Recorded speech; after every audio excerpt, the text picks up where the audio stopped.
As Americans are still waiting for the results in some congressional races across the country, hundreds of thousands of Brazilians are still protesting their election results. Brazilians protested outside a regional military facility in Rio de Janeiro this week. Protesters defied a November 11th Supreme Court order to free up roads and public spaces. Similar protests are taking place in Brasilia, Sao Paulo, Belo Horizonte, and smaller cities too. The protesters claim that former President Luiz Inácio Lula da Silva, who goes by Lula, stole the election in Brazil. The protesters are backing Brazil's current president, Jair Bolsonaro. Bolsonaro has repeatedly questioned the reliability of electronic voting machines. Lula's victory was only by a slim margin of 0.9%. Lula and his political allies strongly influence, or some would say control, the intense media coverage in Brazil. Judges are even sending journalists to jail. Paula Schmidt is a Brazilian journalist who's speaking out against the corruption. She claims the Brazilian Supreme Court, big tech, and others teamed up to rig this election.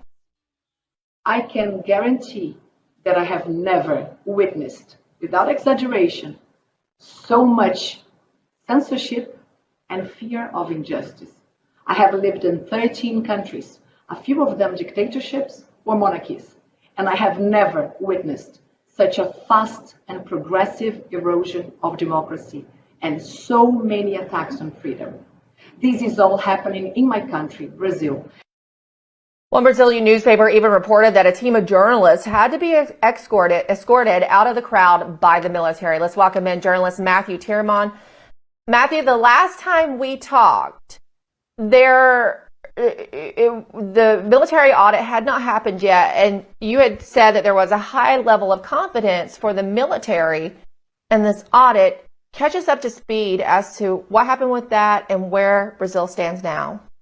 Sure. So we spoke right before our midterms, and the military audit had begun after the first round, October 2nd, and they held it until the second round so they could pick up more data, which was on October 30th, which is when we saw all these voting irregularities and tabulations that made no sense, and Lula somehow managed to eke out a victory with some very, very out-of-whack statistical anomalies.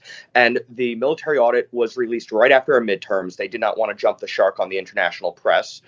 And what they released was something that simply said in 65 pages, we believe that there are certain things that we cannot audit that look potentially fraudulent. They did not come out and say this is outright fraud for the simple reason that the electoral court blocked them from actually doing an audit. They blocked them from access to the machines. They blocked them from certain tranches of data. And they said this in their audit that the TSE, it's the subsidiary court to the Supreme Court, and not coincidentally, it was led by the same figure, Alexandre de Moraes, who is public enemy number one for the liberals of both the left and the right in Brazil.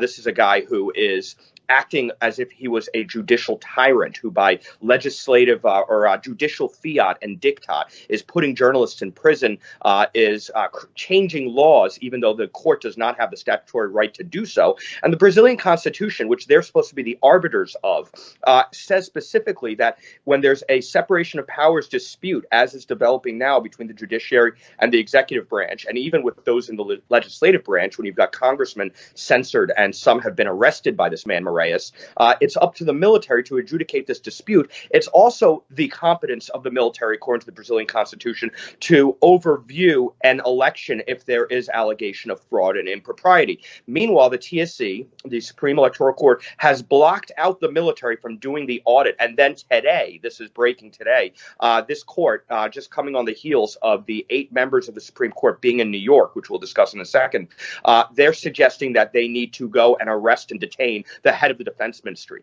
because they know that the military stands with the people. The people are protesting outside military barracks for a reason, and the military would be the force that would come and adjudicate this by force if necessary, and potentially arrest these judges and declare martial law. Hey, this is Latin America, and there has been military engagement in government since the 60s and 70s, and Brazil has been free of military rule, but given the military constitutional rights in case other tyrannies pop up within the executive branch, within the legislative branch, or within the judicial branch. So things are getting very, very heated. On November 15th, which was 2 days ago, millions of people took to the streets. You showed some footage. We're talking Brasilia, obviously the capital, the two biggest cities, Rio and Sao Paulo, but cities as far afield as Recife in the north, which historically was a leftist stronghold, which is where you'd expect Lula to do really well. Well, people there feel disenfranchised because some of the tabulations in provincial districts and electoral administrative zones have shown that there were 0 votes for Bolsonaro,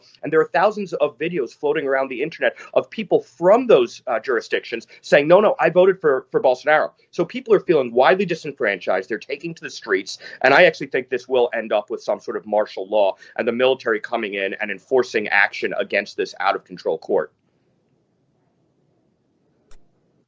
You know, it's you could almost interchange